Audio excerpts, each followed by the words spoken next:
Good afternoon, ladies and gentlemen. Shalom. I'm David Mencer, Israeli government spokesman. Today is Monday, the 3rd of June, day 241 of the October 7th war, when the Hamas army of terror invaded our border.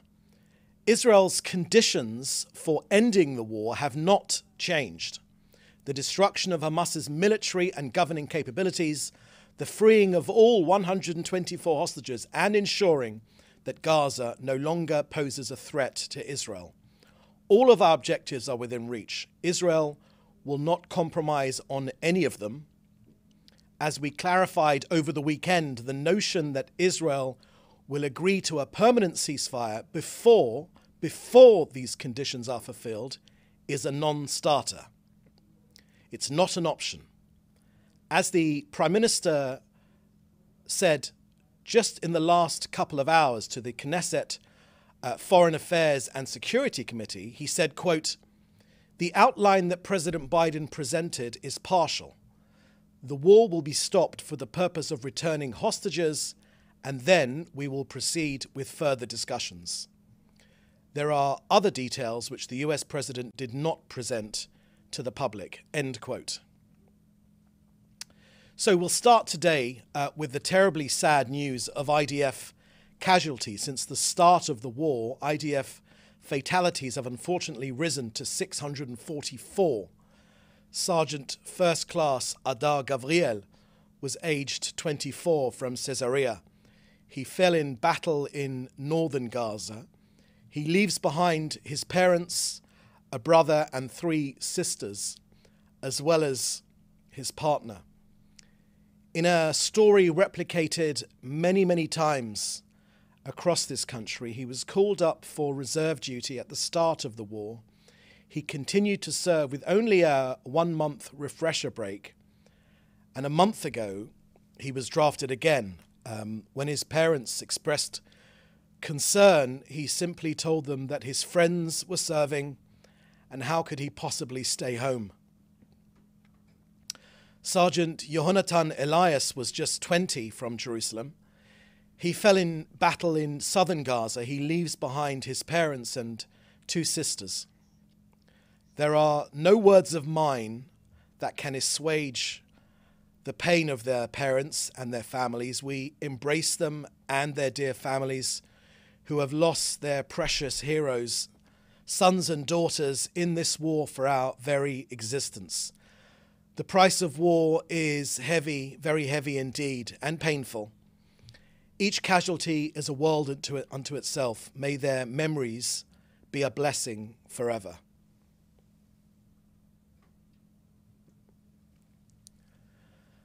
On the hostages, the government and the people of Israel are united in our desire to return the hostages as soon as possible.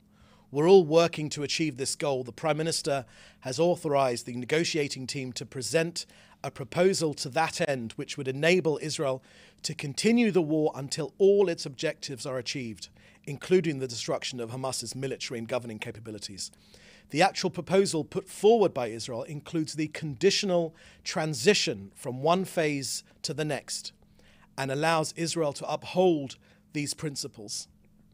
On the hostages, I can confirm that Israel's army released just this morning that Dover Yehud, who was 35, was initially thought to have been taken hostage by Hamas terrorists on October 7th, has unfortunately been declared dead after his body was identified in Israel.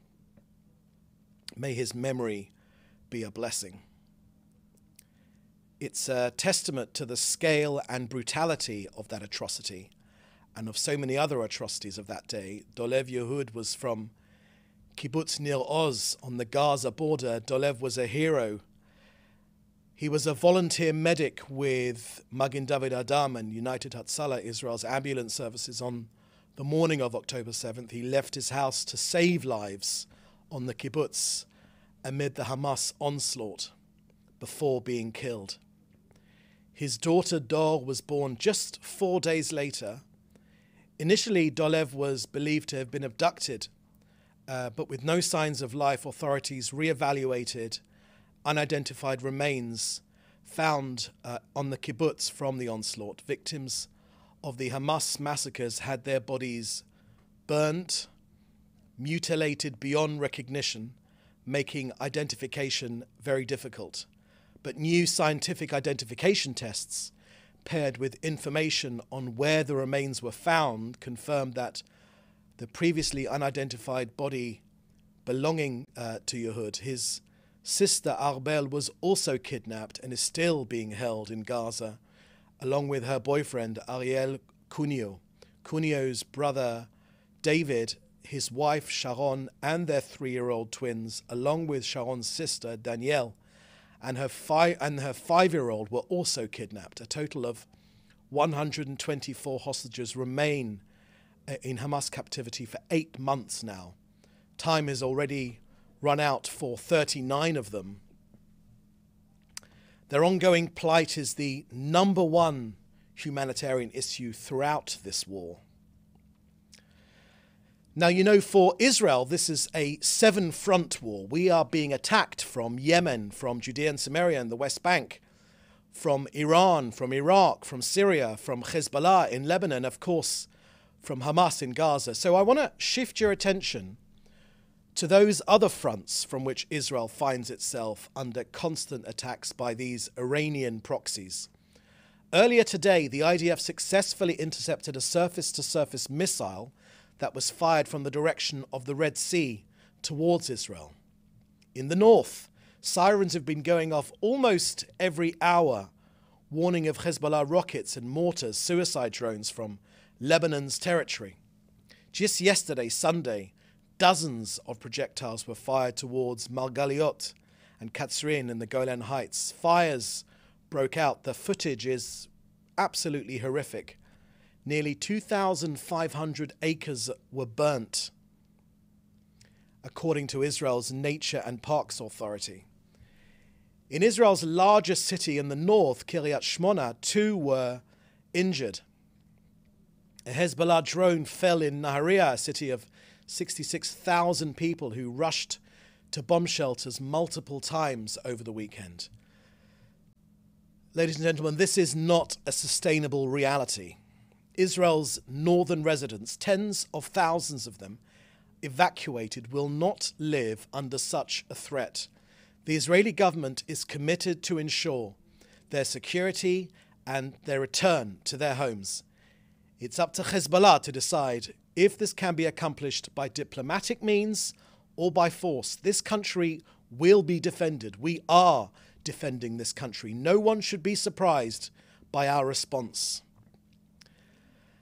As for Israel's humanitarian efforts to alleviate Palestinian suffering as a result of Hamas's decision to wage war against us and their sick methods of war, since the beginning of the war, 31,000 trucks delivering more than 600,000 tons of humanitarian aid have entered Gaza. Over the last week alone, 1,858 trucks entered via the Kerem Shalom and Erez West crossings. This includes 312 flour trucks by the World Food Programme and 13 tankers carrying over 500,000 litres of fuel. Just yesterday, a mere 12 trucks of aid were picked up on the Gazan side of Kerem Shalom by UN bodies. Only 12 trucks were picked up.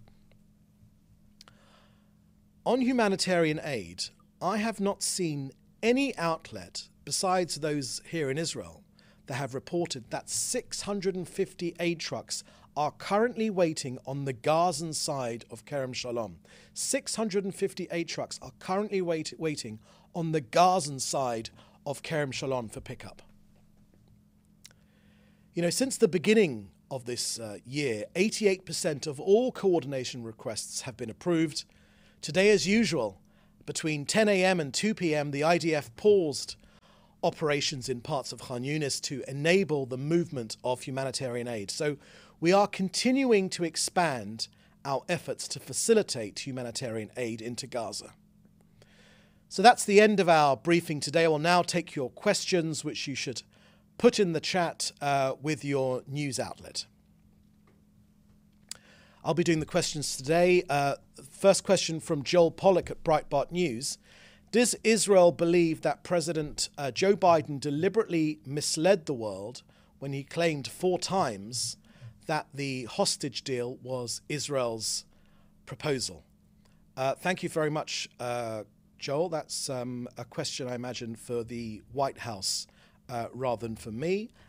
We've made the Prime Minister's comments quite clear in response to the President's speech.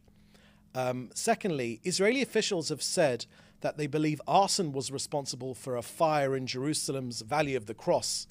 Was there a political motive, and was this a form of fire terror attack Israel has seen in previous years? Thank you, Joel, for that question. I've seen those reports of the fire in Jerusalem, but I haven't got any more details to add. The Israeli police will probably have more details to give you. Next question from Dan Williams of Reuters. What's Israel's position on the Gaza plan advanced by President Biden? Thank you very much for that question, Dan. We've made clear our position. The Prime Minister made some comments which I alluded to, which I quoted in my introduction here today, just a couple of hours ago in front of the Foreign Affairs and Security Committee. He said, and I quote, "The outline that President Biden presented is partial. The war will be stopped for the purpose of returning hostages, and then we will proceed with further discussions." There are other details that the US President did not present to the public.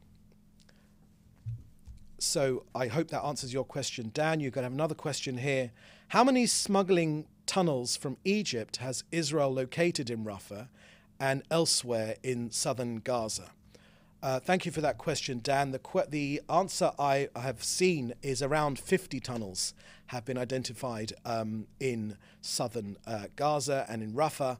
Of course, they are a lifeline. They are a lifeline to Hamas because they allow them to smuggle in all of their deadly materials, both for creating and building deadly weapons, lethal weapons, to use against us in their dastardly terrorist means, but also another means of supply from Egypt into Israel. We're shutting down those tunnels. It's absolutely crucial that we shut down those tunnels because we need to limit the supply of Hamas. And we, of course, in our effort to destroy Hamas, they will be strangled in terms of supplies, but also to ensure that they never, ever pose a threat to Israel again. Next question from David Clement from the News Forum. Palestinian health authorities are claiming that IDF airstrikes in refugee camps killed 11. Can the Prime Minister's office provide any clarification on the location of those airstrikes and who the targets were?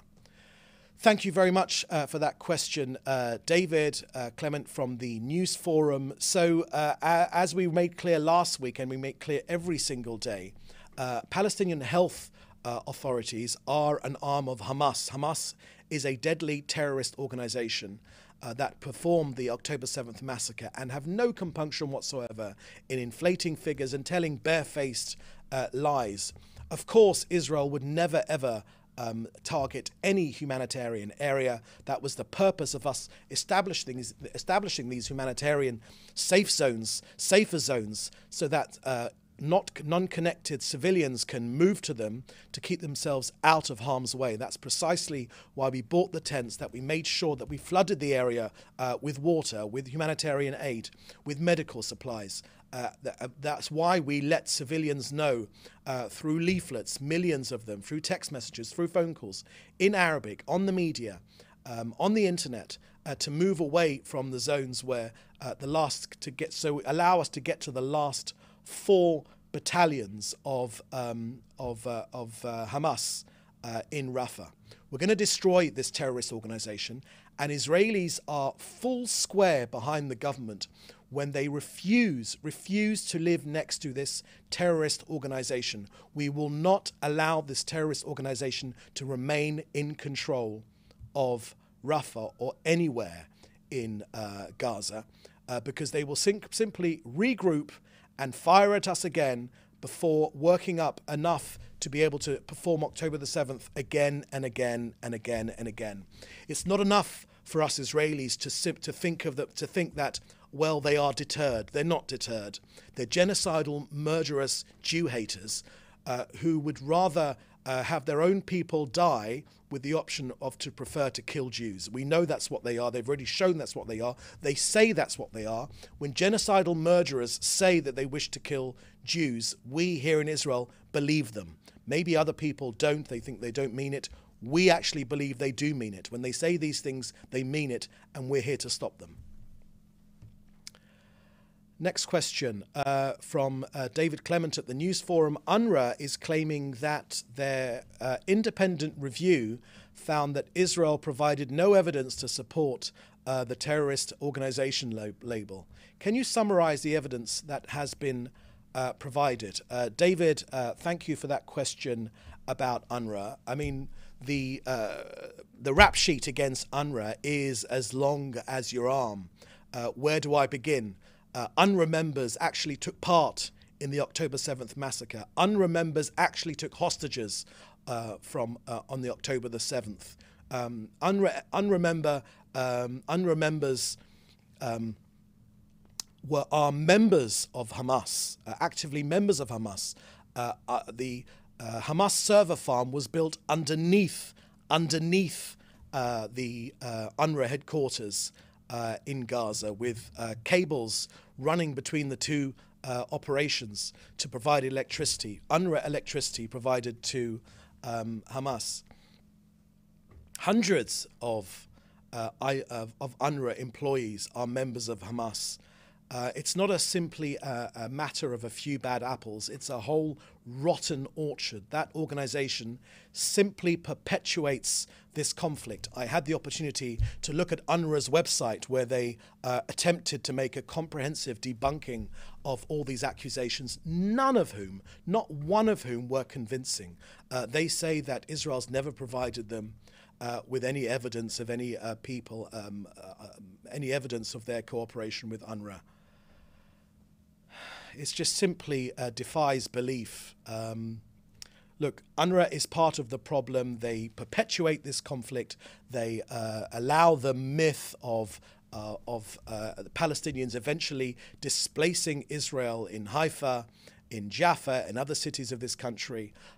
None of these things are going to happen. All of us want peace here. Israel will always, first and foremost, put out its hand in peace, but UNRWA is part of the problem.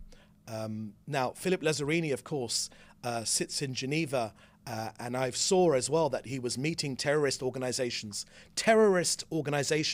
in Beirut over the weekend. What an outrage. What an absolute outrage.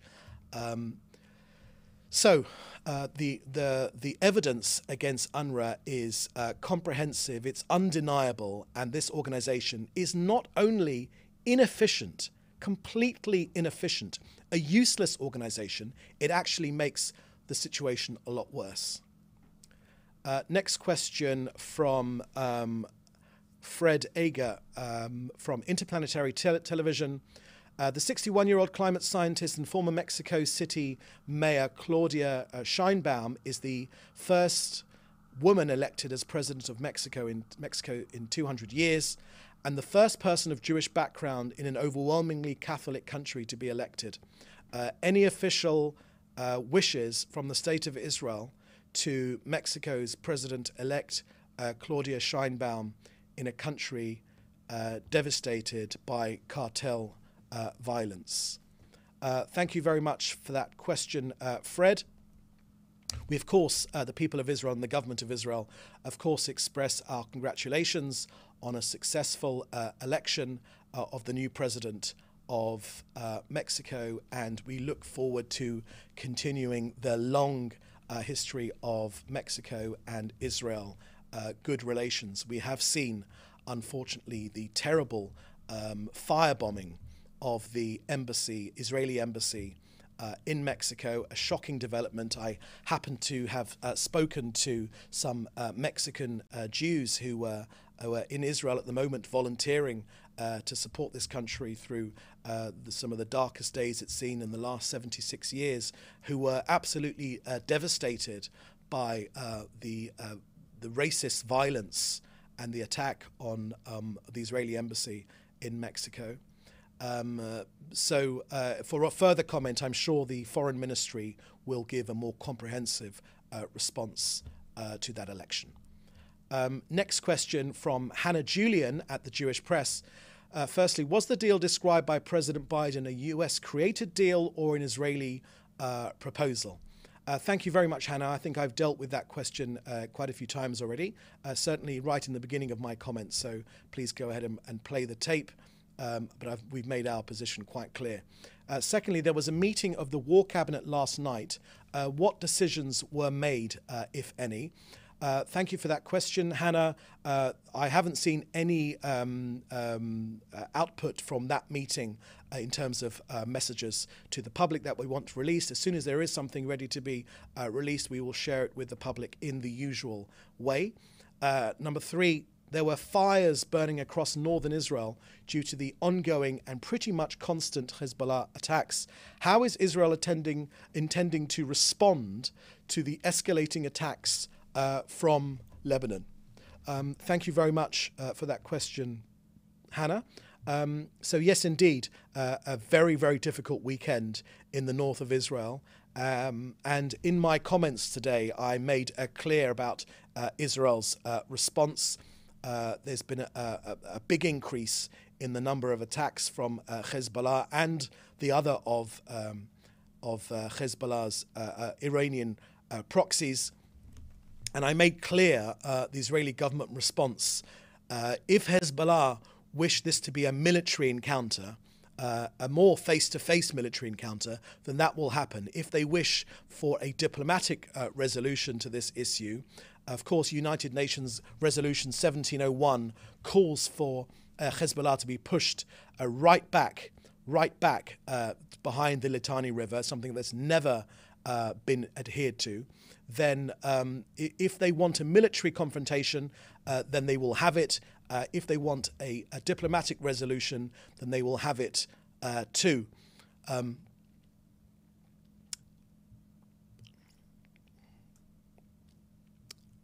The reality which is currently happening in Israel's north for our northern residents, tens of thousands of which have been evacuated, they cannot live under this sustained level of bombardment and threat. So all of us here in the Israeli government and the people here in Israel are completely committed to ensure that security and the return for them to have a secure and be able to return to their homes. As I mentioned, it's up to Hezbollah to decide whether this can be accomplished diplomatically or by means of force. This country will be defended. Hezbollah know that. We are defending this country, and no one should be surprised by our response. Question from Jim Williams at Zenger International News. Daily briefings often begin with somber statistics of soldiers who have sacrificed their lives for the state of Israel. Based on current reports, would it be accurate to state that the majority of these valiant soldiers who have been killed are indeed under the age of 30? Thank you very much for that question, Jim. I couldn't answer that question with any degree of accuracy right now, but certainly my experience that has been the case. Having to have the somber task of reading out the names of these soldiers who have paid the ultimate price for defending this country. You know, for thousands of years, this country, the Jewish people, were at the whim of any dictator or any force, anti-Semitic force, of which there have been so many throughout the ages. Anti-Semitism is, of course, the world's oldest hatred. For so often we have been unable to counter the threat of Jew hatred. And that's what it is. It is Jew hatred. Let's make no bones about it. This is not a territorial dispute, as we never tire of saying. If it was a territorial dispute, it would have been solved many, many times, because Israel has made many, many generous offers, many painful offers of painful compromise to resolve the issue with the Palestinians. But time and again, it is declined. No is the answer we get again and again and again. And why is that? It's because, unfortunately, the Palestinian leadership are not interested in peace with this country. They are interested in replacing their country, replacing this country. Now, we cannot let that happen. There is only one Jewish state in the entire world, and the soldiers that have laid down their lives and the families that have supported them and the people here in Israel that accompany them, they've made the ultimate sacrifice, but none of their sacrifice will have been in vain, because we will destroy this terrorist organization, and we will go back to making peaceful relations with all the countries in our region. No one should give us any lessons here in Israel about making peace. We've been extremely successful at it, actually. When you look at peace with Jordan, Egypt, the Abraham Accord countries, Bahrain, Morocco, United Arab Emirates, Sudan, and other countries which are on the verge of making peace with us. You know, in the Arab world, peace is made with the strong, not with the weak. The world is watching what happens. These soldiers have made the ultimate price, but they've made the price to defend this country.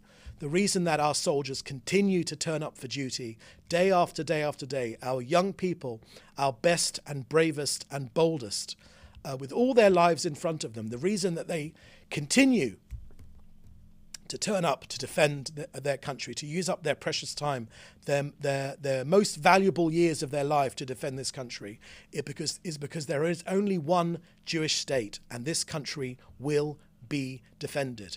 Whether the world outside likes it or not, I know, in history and in public relations terms, people seem to like dead Jews. They like to feel sorry. It's much easier to feel sorry for Jews that have been, the victims of pogroms. Well, we're not looking for sympathy anymore. We're looking for victory. We are going to defeat this terrorist army, and the resolve of this country is strong. The sacrifice that our soldiers are making every single day is unrelenting. Our will is stronger.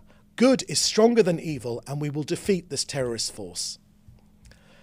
Next, question from Jody Cohen of WION in India. What are the gaps Prime Minister Netanyahu was referring to between Israel's hostage truce and the terms presented by President Biden? Thank you very much for that question, Jody. I made clear what the Prime Minister had said just a couple of hours ago in the Knesset. There is a sequential element which is very, very important. Certain things need to happen before the next thing happens. But one thing I can tell you for sure, that this country will not accept Hamas remaining in control of Gaza after this war. It is not enough to simply say that Hamas have been depleted in their strength. Yes, we know that Hamas has been depleted in their strength. We have done the job, but they are not defeated yet. They are not defeated yet. We are going for the final 4 battalions of Hamas. They will be defeated, and they will no longer be able to control any part of Gaza. We want ordinary Gazans to take control. We want friendly nations in this region to support us in that work. We want Gaza to be rebuilt the following day. And we won't take any lessons about the day after the conflict when you look at the day after so many other conflicts in this region, which have been nothing short of not good. So with that, I think that was the final question. And I'm going to say thank you for joining us. Please stay safe and join us for the next briefing. Thank you. Bye-bye.